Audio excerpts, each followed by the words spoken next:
हमारे पास में कितने विभाग हैं ये बताएं आपको? 3 विभाग है आपके पास, हमारे पास 5 विभाग, बोर्ड है, 5 विभाग हैं। उसी पास 2 विभाग तो बिल्कुल ही लुटे हुए विभाग हैं जिनको आप वक्फ बोर्ड और हज कहते हैं।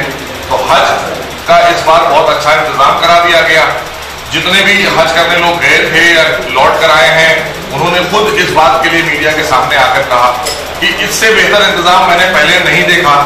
जो खादिमुल हुज्जाज नहीं जाते थे, इस सरकार में योगी सरकार ने वो भी भेजे। जो पहले नहीं जाते थे 145 या 147 हमने भेजे, जो बंद किए हुए थे सपा सरकार ने। तो खादिमुल हुज्जाज का काम ये होता है कि वहां पर जो नए लोग हज करने जा रहे होते हैं उनको वो वहां हेल्प करते हैं, वो पहले कर चुके होते हैं। तो ये व्यवस्था भारतीय जनता पार्टी योगी सरकार ने की। और तमाम, जैसे पिछली बार हमारे पास 21,000 थे, इस बार हमने 29,000 भेजे। ये मोदी जी ने हमारे प्रदेश के लिए 8,000 की और वैकेंसी बढ़ा दी, 8,000 हाजी और एक्स्ट्रा के। और व्यवस्था जो हज हाउस में थी, वो व्यवस्था जो लोग यहाँ से गए और जो वहां जाके रुके लखनऊ में, आप उनसे पूछिए, वो बताएंगे आपको। मीडिया ने भी वहां सवाल किया और हमने मीडिया के सामने भी जो आजमीन जा रहे थे हज करने, उनसे भी कहा कि आप बताइए कि भारतीय जनता पार्टी ने आपके इस बार के हज में जो व्यवस्था की है इससे आप संतुष्ट हैं? क्योंकि आप एक पाक जगह जा रहे हैं, मुकद्दस जगह जा रहे हैं। सब लोग हाथ उठाकर, अगर हमने अच्छा किया है, सरकार ने अच्छा किया है तो बताइए। तो सभी लोगों ने हाथ खड़े करके कहा था कि बहुत अच्छा, क्योंकि हमने सारा सेंट्रलाइज एयर कंडीशन कर दिया था। बसेस सारी एयर कंडीशन बसेस उनके लिए रखी, लो प्लेटफॉर्म की बसेस मंगाई, उनके खाने का, उनके रहने की व्यवस्था बहुत अच्छी की गई। राउंड द क्लॉक हमारे ऑफिसर्स वहां मौजूद रहे। तो ये व्यवस्था भारतीय जनता पार्टी और योगी सरकार की थी। आप सरकार के महत्वपूर्ण मंत्री हैं, संगठन के बीजेपी की काफी करीब है। 6 महीना बीत गया, कहा गया तो 6 महीने बाद सरकार जो है लगाम लगाने में कामयाब होगी। लेकिन अगर देखा जाए तो इंस्पेक्टर राज की तरफ ज्यादा बढ़ रहा है, लोगों के काम नहीं हो रहे हैं। ये एक थोड़ा सा शुरू में एक परसेप्शन आया था और उसको लेकर सरकार और योगी जी पूरी कैबिनेट गंभीर है और उसको हम लोगों ने बहुत तेजी के साथ सही करने का प्रयास किया। जितने प्रभारी मंत्री हैं अपने क्षेत्रों में उन्होंने कंट्रोल किया। माननीय मुख्यमंत्री के साथ हम लोगों का, फिर राष्ट्रीय अध्यक्ष महोदय के साथ बीच में वो आए और उन्होंने जो मार्गदर्शन दिया उसके तहत हमने काम किया है। और आप एक चीज मैं बताना चाहता हूं मीडिया को, हमारे पास कोई नए अफसर हम कहीं से नहीं लाएंगे। ये जो भ्रष्टाचार हुआ पिछले 15 सालों में और उसी के लिप्त अफसर हैं, इसमें अच्छे और बुरे सब हैं। हमको थोड़ा सा समय जरूर लगा उनको चिन्हित करने में कि अच्छे कौन है, बुरे कौन है।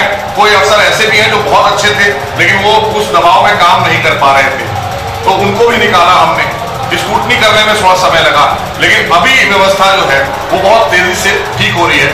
अगर आप बात करेंगे, जैसे आपने कहा कि 6 महीने में इंस्पेक्टर राज की बात किया, सबसे ज्यादा जो शिकायत आती है आमतौर से, हम अपने क्षेत्र में जाते हैं जो हमारा प्रभावित क्षेत्र है अमेठी, कि साहब पुलिस नहीं सुनती, यही शिकायत है ना, यही बात आती है निकल कर, पुलिस नहीं सुनती है। देखिए पुलिस सुनेगी, और मैं आपके सामने बिल्कुल एक जिम्मेदार मंत्री के ऐसे से योगी सरकार का मैं जिम्मेदार मंत्री हूं, बिल्कुल सुनेगी। लेकिन लॉ एंड ऑर्डर पर अगर कोई बात होगी तो सुनेगी, कानून व्यवस्था बिगड़ रही होगी तो सुनेगी।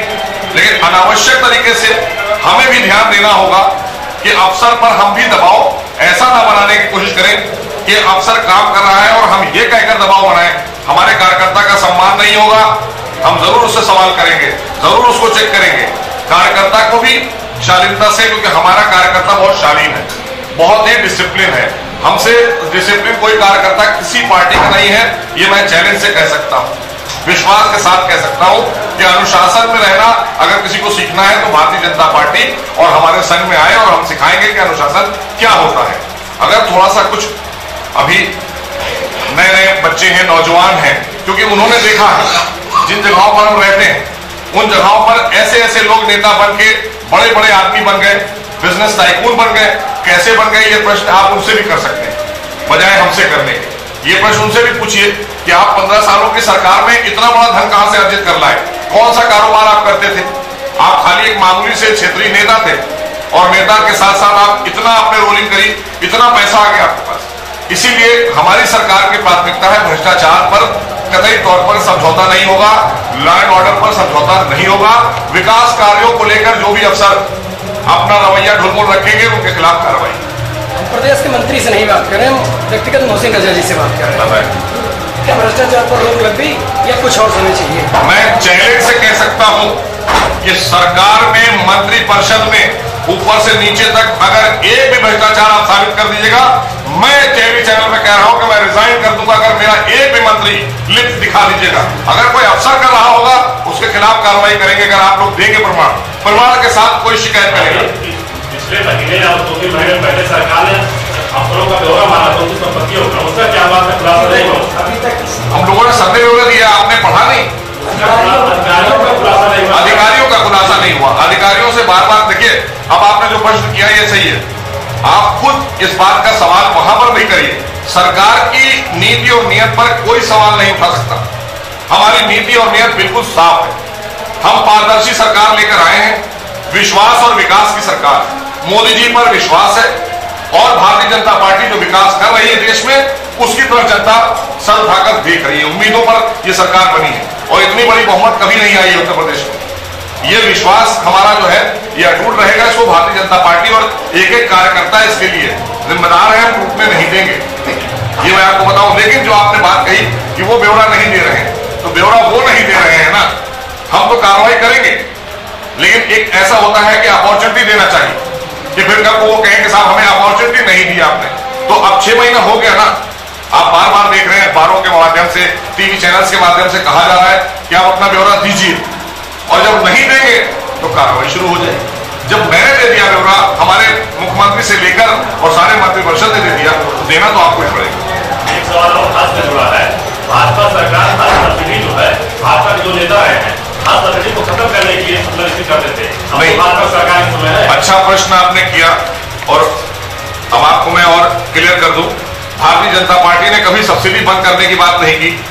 ये एक मुस्लिम संगठन ने सुप्रीम कोर्ट में याचिका दायर की है, वकील साहब हमारे साथ थे भी, इनसे पूछे। मुस्लिम संगठन ने वहां याचिका दायर की दिल्ली में। उसकी याचिका पर उन्होंने खुद कहा कि हमें सब्सिडी नहीं चाहिए। मुस्लिम समाज हज के मामले में सब्सिडी नहीं ले तो बेहतर होगा, क्योंकि हज सब्सिडी से नहीं होना चाहिए। इसलिए ये हमारा काम नहीं है। और ये 22 तक के लिए गाइडलाइन तय करी है माननीय सर्वोच्च न्यायालय ने कि 22 तक हम धीरे धीरे करके सब्सिडी खत्म करेंगे। तो इसमें सरकार का कोई रोल नहीं। मंत्री जी, एक सवाल मेरा है, जौहर विश्वविद्यालय पे कार्रवाई की बात बहुत नीचे चल रही, अभी तक क्या भ्रष्टाचार है कि नहीं? जौहर विश्वविद्यालय की जो बात आप कर रहे हैं, जौहर ट्रस्ट है, और जौहर ट्रस्ट एक बहुत ही क्रूर नेता, बहुत ही अत्याचारी नेता, जिनको पूर्व में मंत्री रहे, मुसलमानों के मसीहा कहलाते थे, लेकिन सबसे ज्यादा अगर उन्होंने जुल्म किया है तो अपनी ही कम्युनिटी पर, अपने ही लोगों पर किया है। ये सवाल उनसे करिए। और वो जो उन्होंने शोध संस्थान लेकर उस पर कार्य किया है, तो हम आपको विश्वास दिलाना चाहते हैं वो जनता के पैसे का दुरुपयोग हुआ है। हम उसको वापस लेंगे और नियम बनाकर उसमें छात्र पढ़ेंगे, पढ़ाई का लॉस ना हो, लेकिन किसी व्यक्ति विशेष को उसका लाभ नहीं दिया जाएगा। चाहे वो मंत्री जी कुछ भी कर ले, वो वहां से उनको छोड़ना होगा। और हम वो देख चुके हैं, हमारे पास पूरी फाइल रखी है, उसमें इतनी अनियमितताएं हैं, जबरदस्ती तरीके से लिया गया है, और सरकार के पैसे का और जनता के पैसे का दुरुपयोग है। और अपने लाभ के लिए, व्यक्तिगत निजी स्वार्थ के लिए उन्होंने इतना बड़ा काम किया, भयभीत किया उन्होंने अपने समाज को। समाज को चाहिए उनसे सवाल करें। एक और खबर बढ़ रही कि वहाँ जो उर्दू गेट बना हो वो तोड़ा जाएगा, क्या सही? फिर से पूछें। एक वहाँ को संस्थान में उर्दू गेट बना हुआ बहुत बड़ा, ये खबर है कि उर्दू गेट बना है। देखिए ऐसा है, बहुत सी चीजें परंपरागत होती हैं। परंपराएं हमेशा अच्छी चीज के लिए डाली जाती हैं। अगर वो चीज को और बेहतर किया जा सकता है, डिमोलिश करके उससे बेहतर कोई चीज वहां पर जन समस्या को निपटाने के लिए या जन कल्याणी योजना कोई सरकार तय करती है, क्योंकि सरकार का काम है जनता के हितों का काम करना, जन कल्याणी योजनाओं को लागू करना। अगर वो टूटने से कोई अच्छी चीज वहां पर आ रही है तो उसको तोड़कर और अच्छी चीज बनाई जा सकती है। इसको उर्दू और हिंदी से नहीं जोड़ा जाएगा, इसको विकास की दिशा में देखा जाएगा कि क्या वो विकास में रोड़ा तो नहीं बन रहा है, क्योंकि परंपरा डाली गई थी। जैसे मैं आपको बताऊं कि रोजा अफ्तार पार्टी ये परंपरा है या धार्मिक कोई चीज है? पिछली सरकारों में हर जगह जहां देखिए हमारे हिंदू भाइयों ने भी शुरू किया इसको, क्योंकि हमारी संस्कृति है, कल्चर है, लेकिन हम इसके पक्षधर नहीं। अगर हमसे आप पूछिए तो हम बिल्कुल इसके पक्षधर नहीं है। रोजा अफ्तार पार्टी क्यों करेंगे भाई, हम किस बात की करेंगे? मेरा और ईश्वर के बीच का मामला है, उसमें आप क्या करेंगे, सिंह साहब क्या करेंगे? कतई तौर पर इस तरह की चीजों से राजनीति से बाहर होना चाहिए। ये राजनीति करके जिन्होंने अपनी रोटियां सेकी हैं वो सब समझ रहे हैं कि उनको बिहाइंड द बार जाना है, सब जांच होगी, और इसीलिए सब घबराए थे। भारतीय जनता पार्टी से जो घबराहट है वो इसी बात की है, क्योंकि हम खुद तैयार हैं। आप हमारे खिलाफ कराओ ना कोई जांच करावा, हमारे खिलाफ कोई आरोप आता है आप जांच कराइए, हम जांच कराने के लिए तैयार हैं। लेकिन आपने अगर भ्रष्टाचार किया है तो आप भी तैयार रहिए, और अगर साबित होगा तो जेल भी जाना होगा, चाहे वो कितना बड़ा नेता क्यों ना हो। मंत्री जी एक चीज और, 2019 तक के चुनाव से पहले क्या राम मंदिर निर्माण शुरू होगा? 2019 में चुनाव,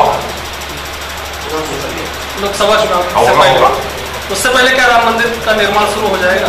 देखिए, राम मंदिर का निर्माण ये एक आस्था का मामला है, और ये हमने कभी मना नहीं किया, क्योंकि हम चाहते हैं जिस तरह से मुस्लिम पर्सनल लॉ बोर्ड ने कहा कि हम न्यायालय की बात मानेंगे, न्यायालय ने कहा कि दोनों पक्ष बैठकर बात करना चाहें तो मुझे कोई आपत्ति नहीं, और हमारे माननीय मुख्यमंत्री आदरणीय योगी जी ने कहा कि हमारे दरवाजे खुले हैं, अगर मुस्लिम समाज के लोग आते हैं, बात करना चाहते हैं तो हम बात से भी हल निकालने को तैयार हैं। तो इसका मतलब है कि जो सर्वोच्च न्यायालय कह रहा है वो हमने उसी के लिए द्वार खोल दिए, तो बैठकर भी बात करने को हम तैयार हैं, और न्यायालय पे हम तैयार हैं, क्योंकि वो तो हमारा आस्था का मामला है। और जाहिर सी बात है, देखिए आस्था के मामले को हम बहुत ज्यादा वो नहीं करते, लेकिन मंदिर हमारा वहां पर है और रहेगा। अब न्यायालय में है इसलिए हम बैठे वेट कर रहे हैं, और अगर आपसी सहमति से बने उसके लिए सरकार ने दरवाजे खोल दिए हैं। एजेंडे में आपने 5 साल कार्यकाल में मंदिर बनाने का मुद्दा उठाया, मंदिर बनाने का किसने उठाया? एजेंडे में ये कहा गया था कि शांति बना लीजिए। हमारे एजेंडे में है, हमने कब कहा कि नहीं है? आप खुद बयान दे चुके हैं मंदिर बनाने के लिए, हम आपका बयान आया।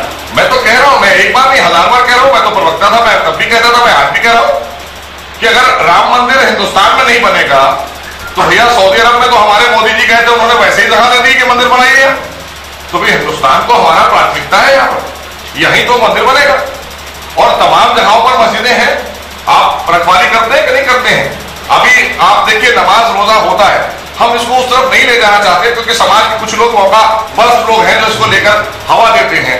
अभी रमजान निकला, आप ये बताइए रमजान में आपके हर क्षेत्र में सड़क पर नमाजें पढ़ते हैं मुस्लिम समाज के लोग, आप लोग सुरक्षा देते हैं कि नहीं देते? हम सरकार सुरक्षा देती है कि नहीं देती?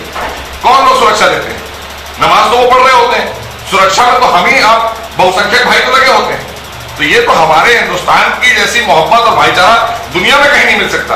ये तो चंद लोग हैं जो अपनी रोटी सेकने के लिए, और चंद लोगों में भी बस चंद ही लोग हैं, हमें लगता है 5 नाम भी नहीं ला पाएंगे आप अगर गिनना चाहेंगे, और सबके पास अंपायर खड़े 5-5 हजार 7-7 हजार 10-10 हजार करोड़ के। ये इतने बड़े आदमी कहां से बन गए? समाज को अपने जाके बता दें। हमने भाग्य दिया है, डिक्लेरेशन किया है अपनी संपत्ति का, और उस डिक्लेरेशन को 5 साल के बाद भी चेक कर लीजिएगा। आप सबसे कह के जा रहे हैं। इसी से जुड़ा एक सवाल हमारा है कि पिछले 5 साल में आपके राष्ट्रीय अध्यक्ष की जो संपत्ति है वो 3 गुना बढ़ गई है। देखिए ऐसा है, कारोबार अगर कोई कर रहा है, कारोबार के सिलसिले में आप उससे सवाल कीजिए, उसका कारोबारी कोई कारोबार वो दिखाया नहीं। ऐसा सुन लीजिए, ये आपको लगता होगा, ये आप यहाँ बैठकर सवाल कर रहे हैं ना अम्बेडकर नगर में, आप गुजरात में नहीं। आप अगर कहें अंबानी के पास इतनी संपत्ति कहां से आ गई, अडानी के पास कहां से आ गई, ये सवाल यहाँ आप कर लेंगे, बताएंगे वही, उन्हीं के सीए आपको बताएंगे कैसे बढ़ गई। हम अगर आज जो हमने डिक्लेरेशन किया है उस डिक्लेरेशन को 5 साल में अगर 100 गुना हो जाए या 2 गुना भी हो जाए तो आप सवाल करें तो हमें जवाब देना पड़ेगा, क्योंकि हमने डिक्लेरेशन दिया हुआ है। अभी जब वो सरकार में आएंगे, इन फ्यूचर कल को वो भी आएंगे सरकार में, जब केंद्र में फिर से सरकार बनेगी तो हम उम्मीद करते हैं कि वो भी आएंगे सरकार में, राष्ट्रीय अध्यक्ष हमारे आएंगे सरकार में, तब आप वो डिक्लेरेशन उनका देख लीजिएगा और फिर उसके बाद उससे तुलना करिएगा। हमेशा सवाल अच्छा है, मीडिया को सवाल करने का अधिकार है, लेकिन बाल की खाल नहीं निकालिए। कोशिश ये करिए कि जिस तरह से हम पारदर्शी हो गए, जिस तरह से भारतीय जनता पार्टी पारदर्शी हो गई, आप भी कोशिश करिएगा तो बहुत अच्छा तालमेल बनेगा और हम बहुत तेजी से विकास, क्योंकि आप चौथा स्तंभ है, आप देश का चौथा स्तंभ है, हम आपके बगैर नहीं चल सकते। हमसे कोई भी गलती अगर अनजाने में हो जाएगी, आप चेक करेंगे, हम उसको सुधार लेंगे। आपकी कोई भी चीज अगर हम देखेंगे टीवी या पेपर में, हम उसको और बेहतर करने का प्रयास करेंगे। हम आपको इसीलिए सम्मान के साथ कह रहे हैं कि हम लोग साथ में मिलकर चलें, एक तालमेल अच्छा बनाकर चलेंगे तो बहुत तेजी से विकास होगा। अच्छा मंत्री जी, ताजमहल पर्यटन लिस्ट से हटा दिया गया था, कुछ खास था कहा?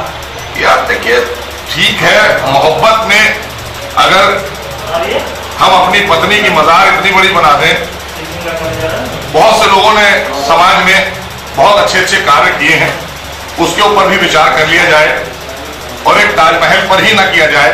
आप अगर देश में देखें तो ऐसे ऐसे दानी हैं कि जिन्होंने अपने जीवन का सब कुछ उठाकर जन सेवा के लिए दान कर दिया।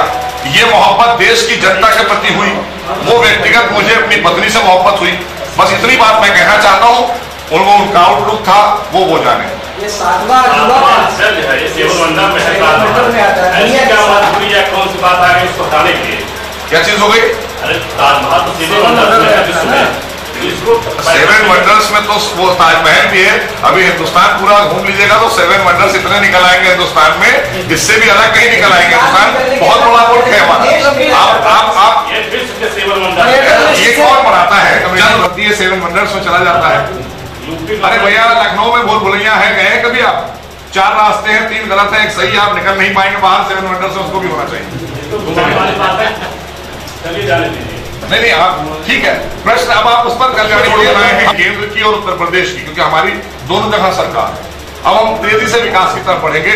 6 महीने में हमने प्रदेश को देख लिया। 6 महीने में हमने सारी कहां पे कौन अफसर कैसे काम कर रहे हैं, किस तरह की कार्य प्रणाली थी पिछले 15 वर्षों में, उसको हमने दुरुस्त करने का प्रयास किया है और कुछ हद तक हम कामयाब हो गए हैं। और आपके सहयोग से आगे भी जिस तरह से आप लोग दिखाते हैं, कोई भी न्यूज आती है हम देखते हैं और तेजी से हम उसको आगे बढ़ाएंगे।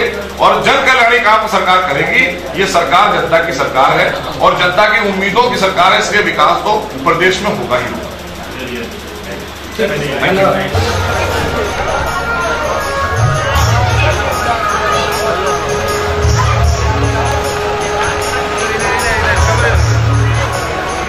नहीं उधर नहीं, कमरे में बुलाए, कमरे में।